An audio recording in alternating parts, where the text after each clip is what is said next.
अस्सलाम वालेकुम। बहुत ज़्यादा सवाल आते हैं कि हमारा परिंदा जो वज़न नहीं कर रहा। होता ये है कि हमें ये पहचान ही नहीं होती। आप किसी भी दुकान के ऊपर जाते हैं, आप वहाँ से जब भी कमर्शियल फ़ीड परचेज़ करते हैं तो आपको गलत गाइड किया जाता है। आपने रखी गोश्त वाली ब्रीड है, ब्रॉयलर रखा हुआ है या अपनी गोल्डन मिस्री से वज़न लेना है, लेकिन आप अंडे वाली फ़ीड दे रहे हैं।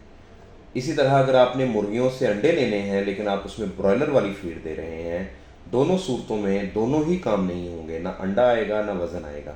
तो आपने कोशिश ये करनी है कि ब्रॉयलर वाली फीड आपने इस्तेमाल करनी है, चाहे आप स्टार्टर दें, ग्रोअर दें या फिनिशर दें, जब आपने वज़न लेना है। और जब आपने अंडा लेना है तब आपने लेइंग वाली 13 नंबर फीड इस्तेमाल करनी है या प्री लेइंग वाली 12 नंबर फीड आप इस्तेमाल करेंगे। और घरेलू मवाने के ऊपर अगर आप फीड दे रहे हैं बना के, जो देसी टोटके आप इस्तेमाल करते हैं गंदम बाजरा मकई मिक्स करके, वो बैलेंस्ड फीड नहीं होती। उसकी वजह से आपका परिंदा न्यूट्रिशनल डेफिशिएंसी यानी गज़ाइयत की कमी का शिकार हो जाता है।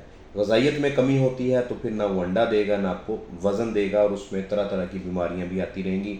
लिवर को, दिमाग को, फेफड़ों को, जिस्म के बाकी तमाम अज़ा को काम करने के लिए जिन चीज़ों की ज़रूरत है, जब वो पूरी नहीं मिलेंगी, मल्टीविटामिन्स नहीं मिलेंगे, प्रोटीन नहीं मिलेगी, आपका बर्ड कंफर्टेबल नहीं होगा।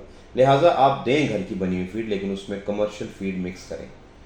एक एक का पोर्शन रख लें, यानी आधी वो, या 30-70 का पोर्शन रख लें, 60-40 का पोर्शन रख लें। 60% कमर्शियल फीड, 40% घरेलू पैमाने पर बनाई हुई फीड इस्तेमाल करें। आपके बर्ड कंफर्टेबल रहेंगे। दुआ में याद रखिएगा। अल्लाह हाफिज़।